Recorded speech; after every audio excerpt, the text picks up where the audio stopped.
আমরা যখন দেবী দুর্গার কথা ভাবি তখন আমাদের চোখের সামনে ভেসে ওঠে 10 হাতে অস্ত্রধারিণী, সিংহের ওপর আসীন এবং অসুর নিধনকারী এক মহিষাসুর মর্দিনী।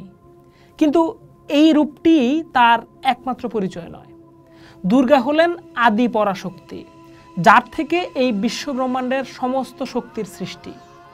হিন্দু তন্ত্রশাস্ত্র অনুযায়ী দেবী দুর্গার 10টি বিশেষ রূপ রয়েছে, যাদের একত্রে দশমহাবিদ্যা বলা হয়। এই 10টি রূপ হলো জ্ঞানের 10টি ধারা, যা মহাবিশ্বের সৃষ্টি থেকে প্রলয় পর্যন্ত সমস্ত অবস্থাকে ব্যাখ্যা করে। আসুন এবছর দুর্গাপূজার কালে পরিচিত হই দেবীর এই 10টি অসামান্য রূপের সঙ্গে।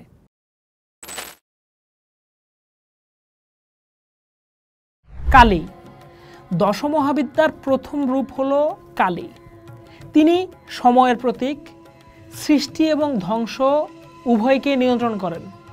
তার ভয়াল রূপ দেখে অনেকেই তাকে ভুল বোঝেন, কিন্তু তিনি আসলে দুষ্টের দমনকারী এবং ভক্তের মুক্তিদাত্রী। তার করাল রূপ আসলে মায়া এবং অহংকারকে ধ্বংস করার প্রতীক। দেবীর দ্বিতীয় রূপ হলো তারা। দেবী তারা হলেন পথপ্রদর্শক এবং ত্রাণকর্ত্রী। সমুদ্র মন্থনের সময় যখন মহাদেব বিষ পান করে নীলকণ্ঠ হয়েছিলেন, তখন দেবী তারা মাতৃরূপে এসে তার স্তন্যপান করিয়ে সেই বিষের জ্বালা থেকে মুক্ত করেছিলেন মহাদেবকে। তিনি জ্ঞান এবং মোক্ষের পথ দেখান। ষোড়শী বা ত্রিপুরা সুন্দরী।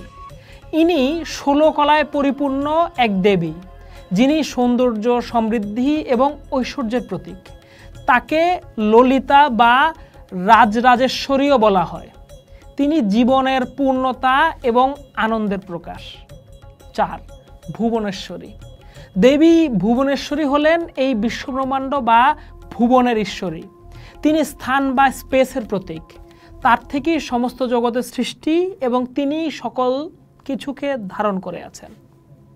5ম রূপ হচ্ছে ভৈরবী। দেবী ভৈরবী হলেন ধ্বংসের প্রতীক। তিনি কালীর মতোই উগ্র, কিন্তু তার শক্তি সাধনার মাধ্যমে আত্মাকে শুদ্ধ করার কাজে লাগে। তিনি সাধকের ভেতরে সমস্ত ভয়, দুর্বলতা এবং রিপুকে ধ্বংস করে দেন। ছিন্নমস্তা।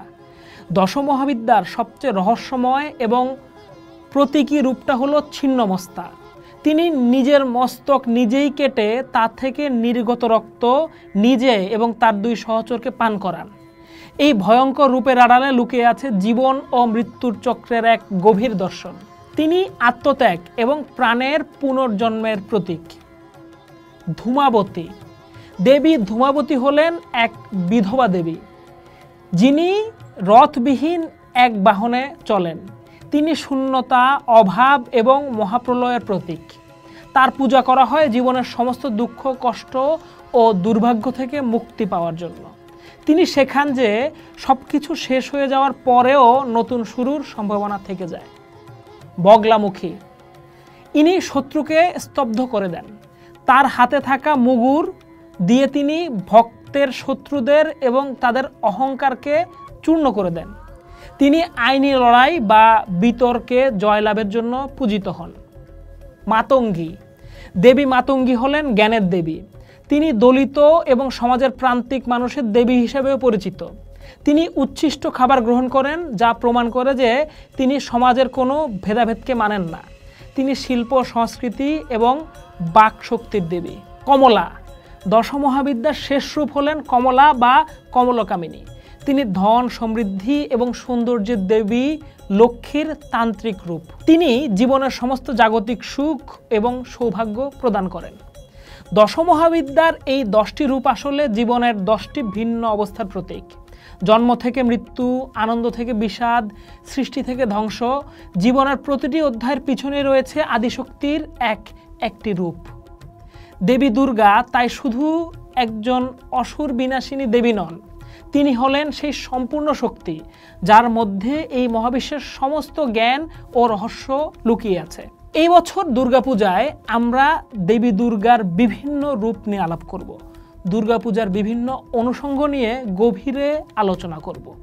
আমাদের এই সিরিজের পরবর্তী পর্বে আমরা অকাল বোধন নিয়ে আলাপ করব। পোস্ট দেখুন, ভাবুন, করুন, থাকুন পোস্টের সাথে।